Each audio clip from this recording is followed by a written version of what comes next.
Hey, this is Johnny Boy at FightHype. I'm here with the one and only Tom Loeffler. How you doing, Tom? I'm good, Johnny. How's everything going on your side? We're getting excited for the big show coming up September 13th. Yeah, I'm excited about that. So, the super fight September 13th, Canelo Alvarez versus Terrence Crawford. But I want to talk about the co-main event. Your fighter, Callum Walsh, 14-0, 11 knockouts, facing Fernando Vargas, 17-0 with 15 knockouts. How did you secure this fight, this massive fight, for this card? And what does it mean for Callum's career?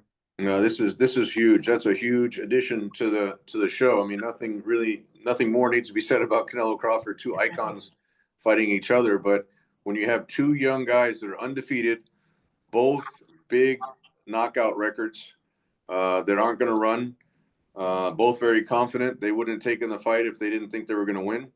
And it couldn't be on a bigger stage than the co-feature at Allegiant Stadium on Netflix. So we're really excited about it. This is the type of fight that Dana was saying that the fights need to happen at the right time, not 5 years past the due date. And like His Excellency Turki Al-Sheikh was saying, this is definitely not a Tom and Jerry type of fight. These guys are going to come out there and bang, and I think the crowd is going to love this fight for sure.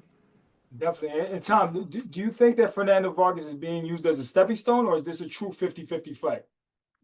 Oh no, not a stepping stone at all. I mean, they're very confident. They're very confident in this fight when they agreed to fight. They're very confident that Junior can win. They got. I'm actually good friends with the family, with Fernando Senior, with Emiliano, with Amato, and Junior. So the Vargas dynasty has a huge fan base that's going to come out and support Fernando Vargas Jr.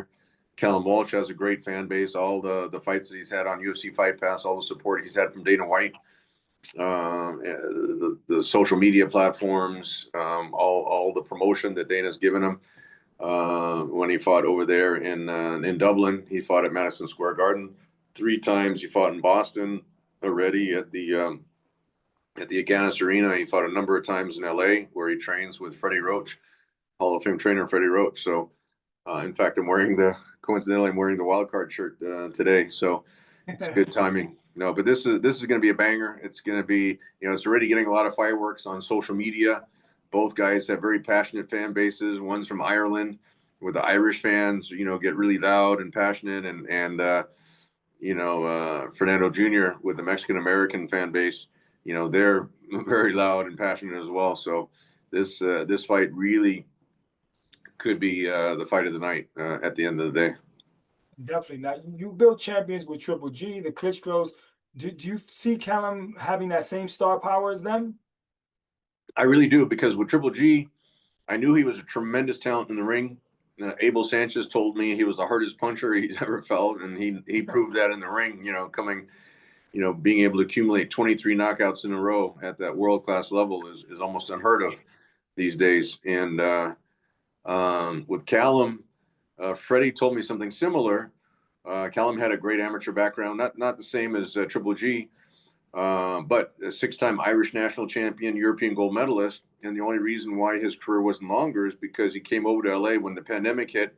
He came over here. His father was out here in Long Beach. Came over to visit his father. Really had no intention of training or turning professional. He came literally to visit his dad for like 2 weeks. Then he went by the Wild Card Gym and saw Freddie there, and I think it was on a Wednesday. And Freddie said, "Well, if you want to train here, you got to spar. Today's a sparring day." So sure enough, he puts him in with Blair Cobbs, who was kind of a fixture over there at the Wild Card Gym. And Callum did really good.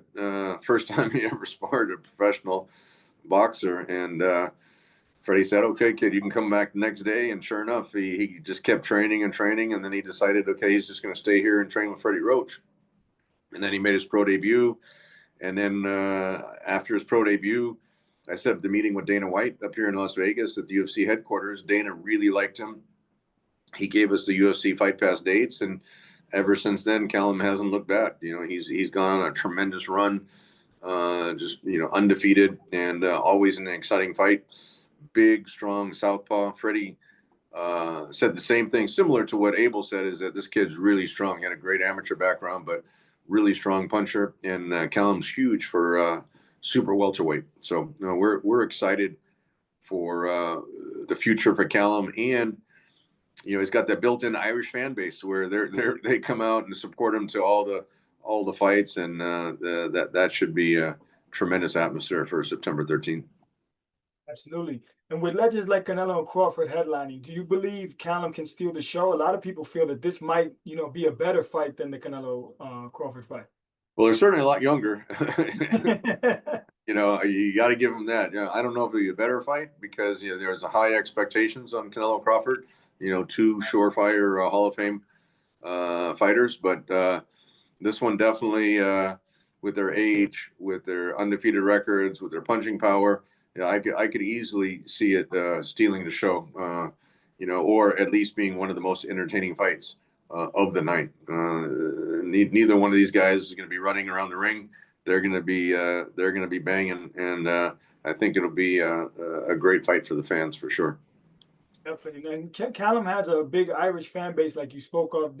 This fight puts Ireland versus Mexico on a huge stage. How big is the cultural pride element in promoting this fight?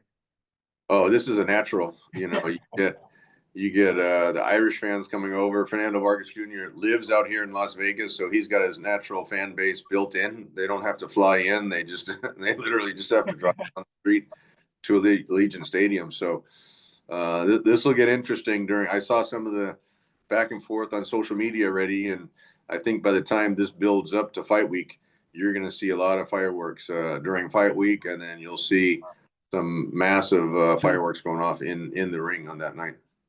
Definitely, the fans will definitely be passionate. They'll be picking sides, and I'm sure whoever wins, that other fan base will join them as well. They always like to see winners and things like that, especially if it's a spectacular knockout. But yeah. I want you to talk to me about the magnitude of this card and the impact of Dana White and the TKO group. What's it like working with Dana and stuff like that?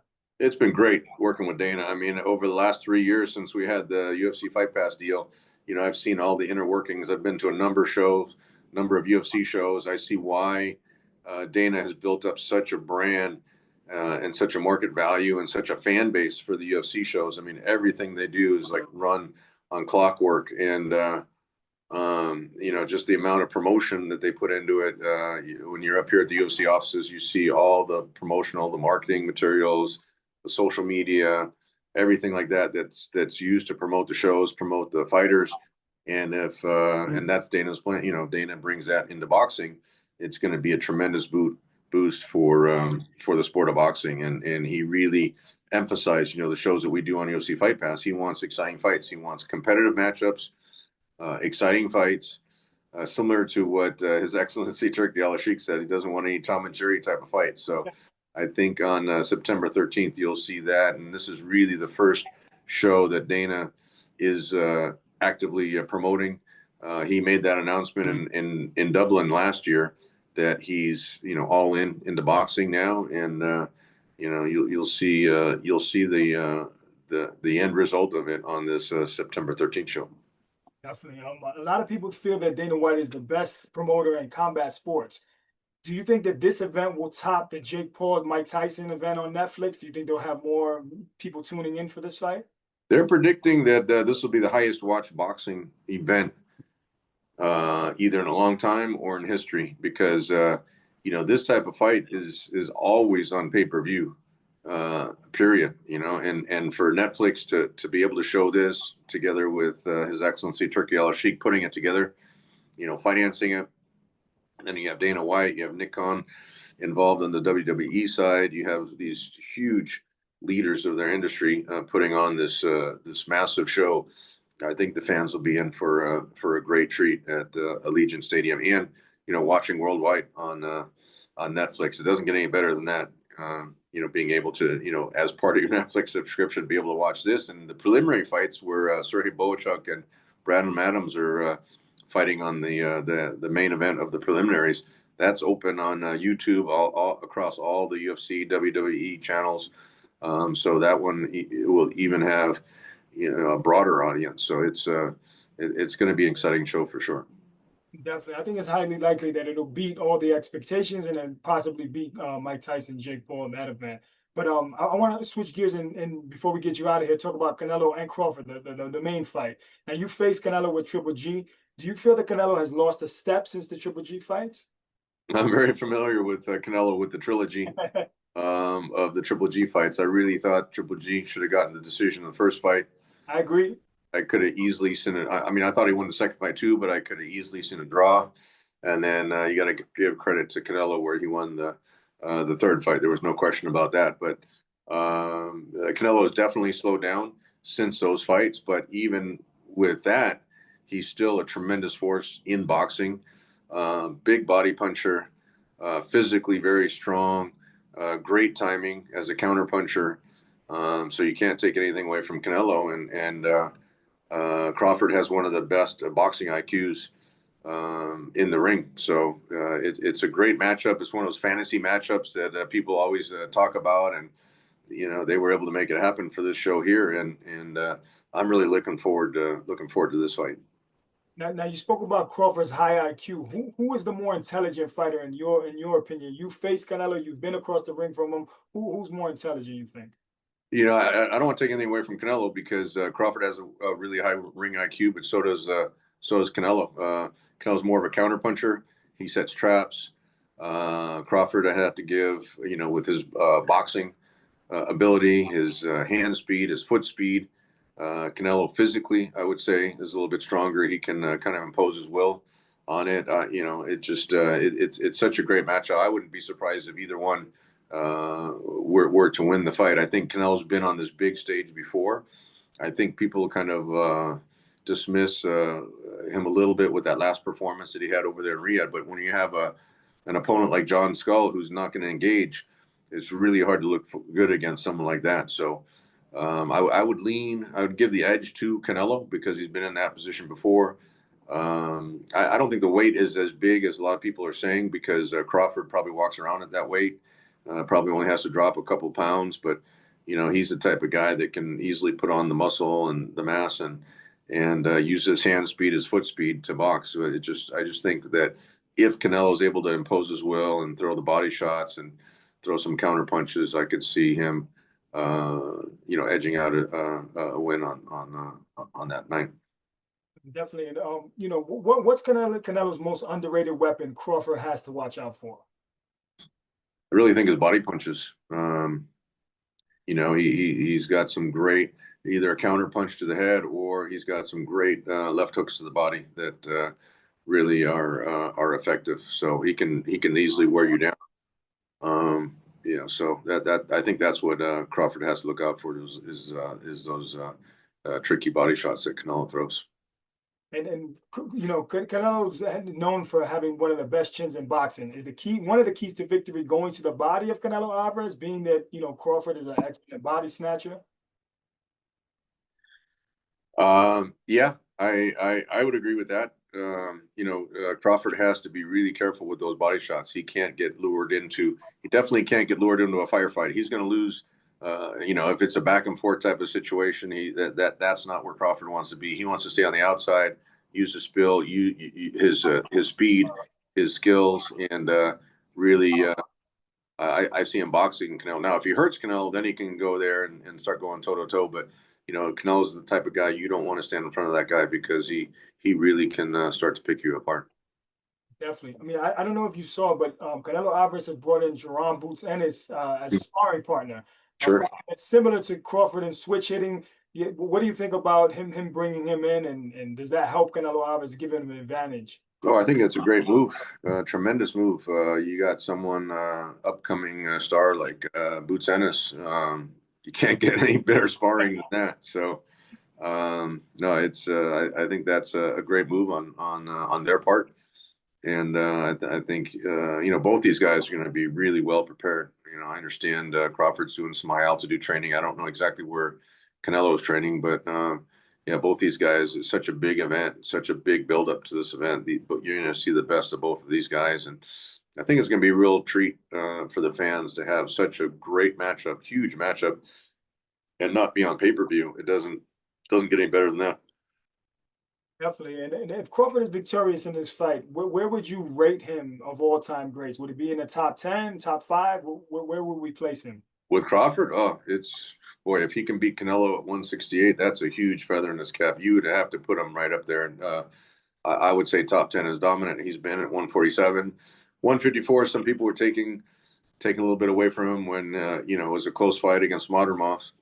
Look, if you compare Madrimov at 154 and Canelo at 168, you got to say Canelo is definitely a much better fighter, a much stronger fighter at 168. So, that's where people are looking at. But then when people saw his last fight against William Skull, then you saw the shift, the momentum shift back to people picking Bud Crawford. So, yeah, it'll be interesting to see. I mean, both guys, they're not the youngest guys anymore. It really depends on, if Canelo has kept his hand speed, and the stamina on the older guys and that type of thing. So it'll definitely be, I think it'll be a chess match, and it'll be, who's got the better ring IQ. But I think it'll be an exciting fight. I think Canelo's going to press forward, and then Crawford is very crafty at being able to outbox his opponents. So you saw what he did to Errol Spence. So yeah, I think you'll see a lot of fireworks in the ring.